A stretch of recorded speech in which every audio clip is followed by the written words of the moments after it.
but it got him in trouble. And it shouldn't have had, but it did. He should have been smarter. Interesting question from Grant here. What was it like to continue announcing without your monitors and notes whenever your table got destroyed during an event? I think that's such a good question because you've told the story here that, you know, your job as the commentator is to call what's on the screen. That's sort of, you know, even though you may be ringside, you're not supposed to be watching the action. You need to be watching what the fans are calling so you can comment on that.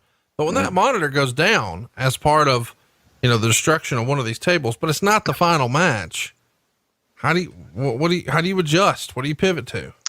Well, luckily we were at ringside, so we're close to the action. So you just raise your head up and watch it. Without sounding like a dick here, I'm not. That was obviously, but when we did a pay-per-view, for example, that happened, or Raw, more likely.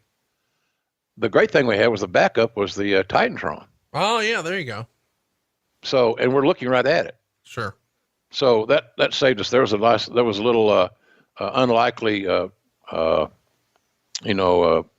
to fall on. It was a little life preserver, but it's not easy because a good broadcaster always calls what they see on their monitor. They're not looking around wild-eyed, and the only time you want to look up is when you see that you're on camera in the background, and then you look up to get a better shot of yourself on television. You don't want to be shot with your head down like you're reading a book. I've had people say that. Remember that deal where I did Raw, Lawler and I did 25th Raw, and they said that we were sleeping. Yeah, you remember that? Which is one of the most. I feel sad for that person that said that, or those people that thought that. You know, you're looking down at your notes, or you're texting, seriously, or you're tweeting. Well, you know, sometimes when you and I do live shows, people will be like, they'll in the middle of the show tweet, you know, Conrad, get off your phone. You know, you're supposed to, but the deal is like, I'm texting our special guests. Hey, here's your cue. Here's where to come in. And people are sort of giving me the quote unquote Iggy that, hey, so-and-so's here. Well, how am I going to communicate that without it? So sometimes I'm not down there playing fucking Minesweeper. You know, I'm still working. So I'm sensitive to what you're saying there, that you're still conducting business, because I think a lot of people may have lost sight on this, but really all the production folks are over at Barclays. There's a skeleton crew at best at the Manhattan Center. So you're getting a lot of your notes and cues from people who aren't inside the building. Right. Yeah. Yeah, exactly. All right. Another question here, JR. And again, you can ask these questions using hashtag #AskJR on social media. And this is a great one from Adam. Just wondering, what do you find to be the biggest difference and challenge in calling a match in 2019 compared to calling a match in the 80s or 90s? The guys in the 80s and 90s that were really good allowed the great things they did to be processed. And so therefore it was easier to connect the proverbial dots and tell a more understandable and emotionally charged story to the viewer. Today, the pace at times becomes so frenetic that you go from point A to point C, and then from point C to point F. You start making these giant leaps, and at times that affects the storytelling process, because when you see that so frequently, all you're really doing is oohing and awing and documenting a high spot, a 450 splash, or things that are just sensational to watch and are truly amazing to see performed. But I can't give you everything I got if I'm saying three of those like things inside of a few seconds. So I think the pace is the biggest issue. I'm not by any means advocating grabbing a hold. That's the worst term in wrestling. And I used to talk to the guys, and I heard a producer say, I'm going to have you grab a hold. Well, that's bullshit. Grabbing a hold is bullshit. Applying a hold is your money. Grab this, will you? Grabbing a hold. Because that's generally what happens. You see a guy get an arm bar on somebody that he could just pull it right out. Or, it wouldn't hold a 4-year-old. Right. Grabbing a hold. Lazy wrestling. Lazy producing, and bullshit. If you grab a hold, you should apply a hold on a body part that you can further exploit. So therefore, connecting the dots in a shorter separation point than not. So I think it's about pace and storytelling. And wrestling fans love stories.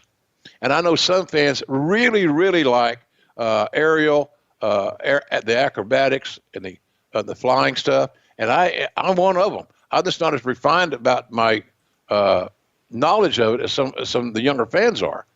But I enjoy it. But you got to let me sell it for you. You got to set it up. You got to let me sell it. And because you can't, I use this analogy all the time, Conrad. I'll get off this topic. It's like a comedian. If you tell a joke, what do? You let your audience laugh. And if they're not laughing, you go right into joke number 2.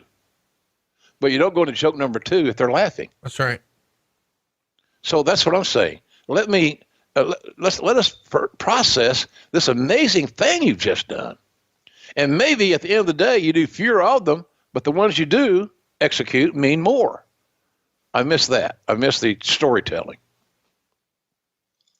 Interesting question here about an all-time great that we don't hear about very much anymore. Mark wants to know, where do you rank Skandor Akbar in the pantheon of wrestling managers? Do you think he should be in the WWE Hall of Fame? He was my favorite manager when I was a kid. Well, I'm very biased when talking about Jim Weba, the Lebanese strongman from Vernon, Texas. He was one of my first traveling partners, he and Danny Hodge. They were tag team partners at that time. So I was the kid. The kid drove. Hodge set shotgun until he got sleepy. Then he got the back seat. And Akbar then took over, which is more often than not the way it was. And we had amazing interest. Listen to the radio. Two strange-looking people, all of us, I guess. Cauliflower ears for Hodge and Akbar, hairy beard, looked like a bear. And then some baby-faced kid over there behind the wheel bopping his head to the music. They didn't do drugs. They didn't drink. So I didn't get any of those bad habits. They shared a room. They let me heal in. I ensconced myself in the hyper-clean bedspreads that we now know are hideous. That was my bedding on the floor. And I was also a very efficient, in the 70s now, remember, I was a very efficient channel changer. Hey, kid. Okay. Hey, kid, there's only 3 channels, goddammit. So at a hotel, but they let me stay for nothing. So I loved him, and I'm very biased. He was a great manager that had no fear. He was not afraid of the audience. And that's why there's been a proliferation of managers not making or hitting the exit. Some of them, they're not given the chance to really get heat. And those that get heat in an indie show or smaller promotion aren't comfortable with it. But Skandor Akbar deserves to be in any Hall of Fame. He's taught so many guys. He befriended so many guys. He was such a teacher, a mentor. He was one of my greatest mentors in my entire career. And we had the greatest conversations. I remember him telling me a story one time. He told his wife that, because she was making him watch the Miss America pageant, one of his rare nights home. He told me when I saw the next week, he said, and she made me watch the goddamn Miss America pageant. And I finally told her, I said, honey, it's a work. It's a work. And she says, for God's sakes, please, just let me believe in something, anything. So he was an old school grumpy guy, but boy, he had a heart of gold, and he loved those Texas Longhorns. My God. And of course, I love my Oklahoma Sooners, and therefore, I built another relationship in wrestling through my love of the Sooners and their love of their Longhorns. So Dusty was one of them, Murdoch, a lot of those guys. Rob writes in the past, you had said in the territory days that if you didn't work, you didn't get paid. How then did wrestlers get paid when doing a couple week or months injury angle when they couldn't wrestle due to storyline? Did they get a stipend or something else? That's an interesting question because no, you pay them. You unbooked them. Right. You unbooked them due to your storyline. They're not guaranteed a number of dates on those old agreements, but you got to remember, in those old days, back in the territory days, there were no contracts. Right. But and so you took care of who you had to take care of. If Dusty was the booker and they were going to take you out as a character, Conrad, in a storyline, that's at their hand. So they would be paying you while you were off selling the angle. So you wouldn't be unbooked to do their angle and not get any pay for it while you're sitting at home trying to figure out how you're going to buy groceries this week. But it got especially dicey when you're in a territory where the McGurk had a territory downside guarantee, a minimum. You got $40 a booking, $40, and so as a wrestler, as a referee, whatever. Now there was a lot of times as a referee I made 25, but generally for at least a year, my first year doing that, I don't think I ever made over $40 a day, and out of that comes all your expenses. So it was tough. But Ak was a great guy. He told me how to save some money, where to eat, when to eat the buffets, how to get, the room deal.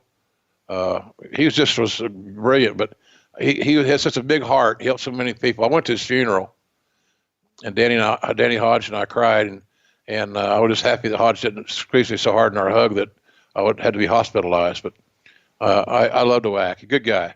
Skandor Akbar, good dude, really, really good dude, and tough, man. He was not to be trifled with in the locker room. He was legit. He was benching 500 pounds back when it was unheard of. He was a freak, and he was not a juicer, gas guy. He's a heavy lifter from the time he was a little kid. He just got big, wide wrists. You can always tell an athlete. Sometimes, folks, look at the wrists of athletes. The wider the wrist, usually the stronger the individual. And some guys, you'd be surprised, if you look at them today, they're wrestling, have very narrow wrists. I know it sounds old school and bullshit. Just humor me. Take a peek at it some of these days. Hey, it's Conrad Thompson. Thanks for checking out the podcast here on YouTube. Be sure to hit the subscribe button and the notifications bell so you get a notice anytime we upload some new content. And go save yourself some money right now. If you're in a 30-year loan or you have credit card debt, it's not a matter of if I can save you money. It's a matter of how much. Find out right now for free at SaveWithConrad.com.